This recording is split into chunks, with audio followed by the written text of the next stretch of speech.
Good afternoon, good afternoon, good afternoon. This is Coach Shanae to you with a quick coach moment.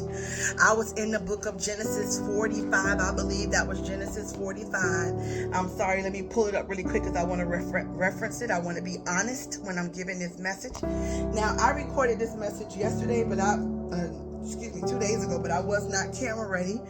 But because I am camera ready, I want to go ahead and I want to read or share what came to me as a release from the Lord. This is Genesis 40, and this is where the cupbearer and the baker encounters Joseph in prison.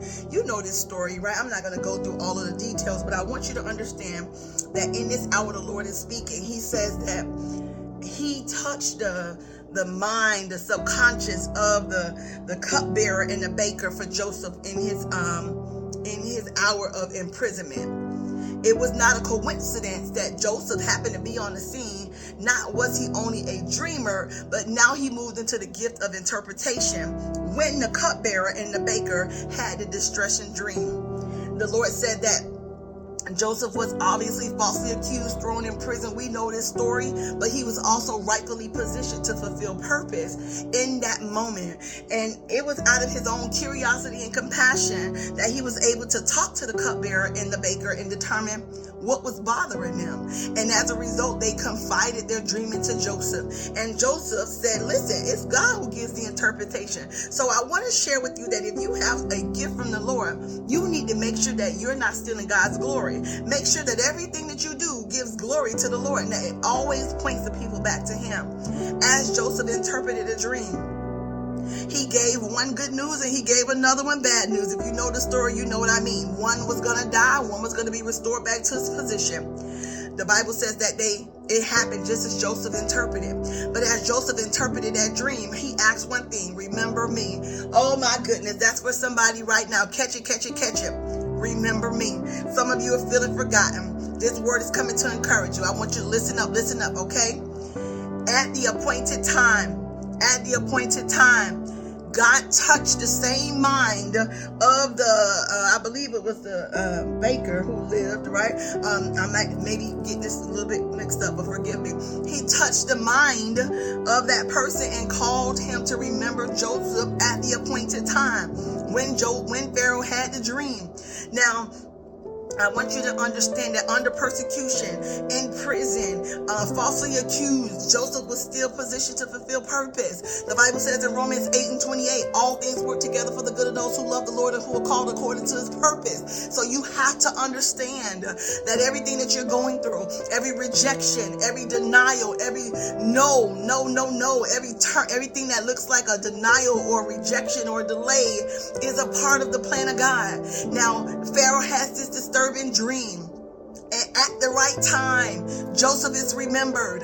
He's called upon. He stands prepared and ready to be able to not just give the interpretation to Pharaoh, but he's rightfully positioned to help not just the Pharaoh, but the famine, his own family, the people who rejected him. So I want you to understand that in this hour of great deception, of great falling away, citizens of God, you have to stay true to what God is calling you to do. If you prematurely move into a purpose, if you prematurely move into fulfilling what God has called you to do without his instruction, without his download, without his wisdom, you could be killing your purpose.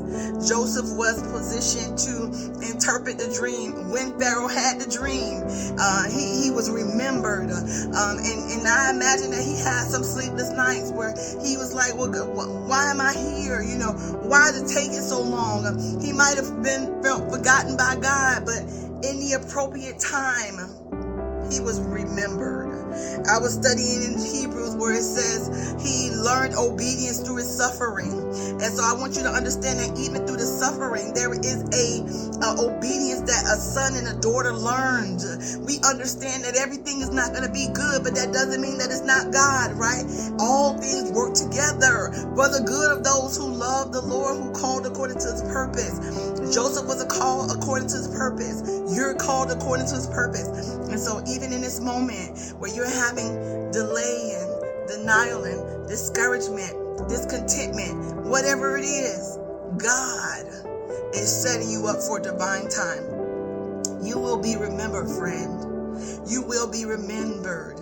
I tell you, the Lord gave me this word 2 days ago, and it set me on fire.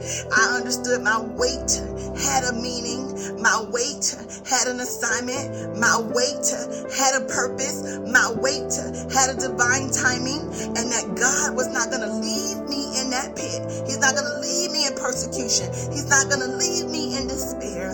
But at an appropriate time, I will be remembered. My name will be called upon.